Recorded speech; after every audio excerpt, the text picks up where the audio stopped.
Silicon city Bengaluru drugs city ಆಗ್ತಾ ಇದೆಯಾ ಅಂತಕ್ಕಂಥ ಪ್ರಶ್ನೆ ಮೂಡ್ತಾ ಇದೆ. ಯಾಕೆಂದರೆ ಮೇಲಿಂದ ಮೇಲೆ ಕೋಟಿ ಕೋಟಿ ಮೌಲ್ಯದ ಡ್ರಗ್ಸನ್ನು CCB ಅವರು ಸೀಸ್ ಮಾಡ್ತಾನೆ ಇದ್ದಾರೆ.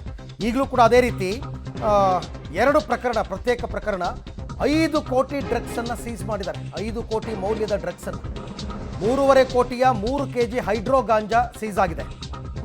ಜೊತೆಗೆ 30 ಲಕ್ಷ ಕ್ಯಾಶ್ ಕೂಡ ಜಪ್ತಿ ಮಾಡಿದ್ದಾರೆ ಪೊಲೀಸರು. ಇನ್ನೊಂದು ಪ್ರಕರಣದಲ್ಲಿ 1.5 ಕೋಟಿ ಬೆಲೆಯ ಸುಮಾರು 1 kg MDMA ಮಾತ್ರೆಗಳು. ಇದೆಲ್ಲ ಕಾಲೇಜು ವಿದ್ಯಾರ್ಥಿಗಳಿಗೆ ಸಪ್ಲೈ ಮಾಡ್ತಾ ಇದ್ರಂತೆ ಪೆಡ್ಲರ್ಸ್. ಸದ್ಯ 2 ಪ್ರತ್ಯೇಕ ಪ್ರಕರಣದಲ್ಲಿ ಇಬ್ಬರನ್ನ ಬಂಧಿಸಿದ್ದಾರೆ CCB ಪೊಲೀಸರು. ಇಬ್ಬರು ಪೆಡ್ಲರ್ಗಳನ್ನು. ಕನ್ಸ್ಯೂಮರ್ಸ್ ಇಷ್ಟೆಲ್ಲ ಇದೆ ಅಂದಮೇಲೆ ಕನ್ಸ್ಯೂಮರ್ಸು ಇರಬೇಕಲ್ಲ, ಸುಮ್ಮನೆ ತರಿಸ್ತಾರೆ ಇಷ್ಟೊಂದು ಕೋಟಿ ಕೋಟಿ ಮಾಲನ್ನು. ಬೆಂಗಳೂರಿನಲ್ಲಿ ನಿಜಕ್ಕೂ ಕೂಡ ತುಂಬ ಆತಂಕದ ದಿನಗಳು. ಎಲ್ಲ ಕಾಲೇಜ್ ಹತ್ರ, ಹೈಸ್ಕೂಲ್ ಹತ್ರ, ಕಾಲೇಜ್ ಹತ್ರ ಇವರೆಲ್ಲರ ವ್ಯವಹಾರಗಳು. ಇದಕ್ಕೆ ದೊಡ್ಡ ಮಟ್ಟದಲ್ಲಿ ಪೊಲೀಸರು ಕಡಿವಾಣ ಹಾಕಬೇಕು, ಮಾಡ್ತಾ ಇದ್ದಾರೆ ಪಾಪ. ಆದರೂ ಕಣ್ತಪ್ಪಿ ಅಲ್ಲಿ ಇಲ್ಲಿ ಅಂತ ಅದನ್ನು ಮಾರಾಟ ಮಾಡ್ತಾ ಇದ್ದಾರೆ. ಈಗಲೂ ಅಷ್ಟೇ 5 ಕೋಟಿ 2 ಪ್ರಕರಣದಲ್ಲಿ ಡ್ರಗ್ಸನ್ನು ಈಗ ಸೀಸ್ ಮಾಡಿದ್ದಾರೆ. ಇಬ್ಬರನ್ನು ಅರೆಸ್ಟ್ ಮಾಡಿದ್ದಾರೆ. ಒಂದು ಕಡೆ ಹೈಡ್ರೋ ಗಾಂಜಾ ಅಂತ, ಇನ್ನೊಂದು ಕಡೆ MDMA ಮಾತ್ರೆ. ಆ ಹೈಡ್ರೋ ಗಾಂಜಾ ಬೆಲೆ 3.5 ಕೋಟಿ, ಜೊತೆಗೆ 30 ಲಕ್ಷ ಕ್ಯಾಶು ಇತ್ತಂತೆ. ಇನ್ನೊಂದು MDMA 1.5 ಕೋಟಿ.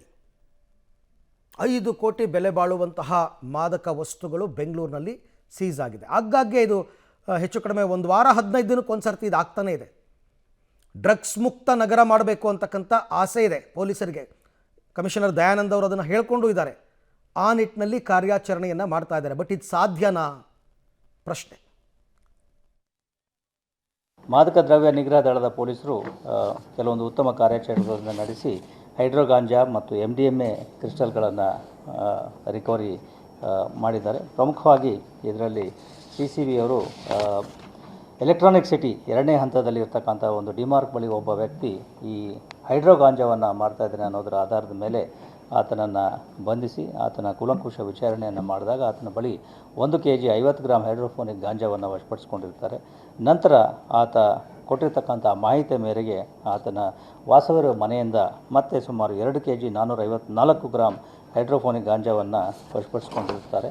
ಇದರಲ್ಲಿ ಆರೋಪ ಏನಿದ್ದಾನೆ, ಈತ ಕೇರಳ ಮೂಲದ. ಅದಕ್ಕೋಸ್ಕರನೇ ಒಂದು ಸಪರೇಟ್ ವಿಂಗನ್ನೇ ಮಾಡಿದ್ದಾರೆ ಕಮಿಷನರೇಟ್ ವ್ಯಾಪ್ತಿನಲ್ಲಿ. ಮಾದಕ ದ್ರವ್ಯ ವಿಚಕ್ಷಣಾ ದಳ ಅಂತಂದ್ಬಿಟ್ಟು ಅವರು ಆಪ್ರೇಟ್ ಮಾಡ್ತಾ ಇರ್ತಕ್ಕಂಥದ್ದು ಇದೆಲ್ಲನೂ. ಸೊ ಹಾಗಾಗಿ ಎಷ್ಟು ಸೀಸ್ ಮಾಡಿದ್ರೂ ಮೇಲಿಂದ ಮೇಲೆ ಸಿಗ್ತಾನೇ ಇದೆ. ಯಾರು ಎಲ್ಲಿಂದ ಸಪ್ಲೈ ಆಗ್ತಾ ಇದೆ, ಯಾರು ಈ ಪೆಡ್ಲರ್ಸು, ಕೆಲವರು ನೈಜೀರಿಯನ್ಸು, ಇವರೆಲ್ಲರ ಮೇಲೆ ಕ್ರಮ ಆಗಬೇಕೀಗ.